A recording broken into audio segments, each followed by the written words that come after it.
This section is on outliers. An outlier is a data entry that doesn't fit the rest of the data. The following data was collected for the amount of rainfall in inches and the yield of bushels of oats per acre.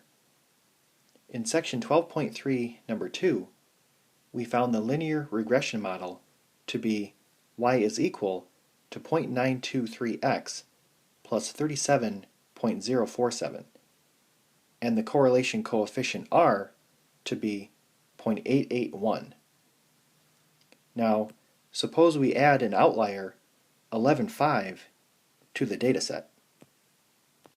Part A says, recalculate the linear regression model round to the thousandths. So we need to go to the calculator and press Stat and then select Edit and then enter in our lists, then quit out, then go back into the Stat menu, go over to Calc and down to Linear Regression. Press Enter and then enter one more time, and this is our model. So rounded to the thousandths, that would be y is equal to negative 1.054x plus 46.450. Next, they want us to graph the data points and the regression line. So go to the y equals, make sure plot 1 is on, and then type in the equation.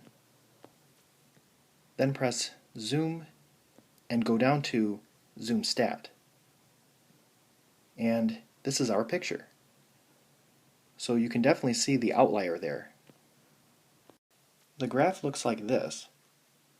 Our new correlation coefficient is negative 0.250. Part D says, has this single outlier affected our regression model significantly? Yes, it has. We went from a positive slope of 0.923 to a negative slope of negative 1.054. And we went from a strong positive correlation, r equal to 0.881, to a weak negative correlation, r equal to negative 0.250.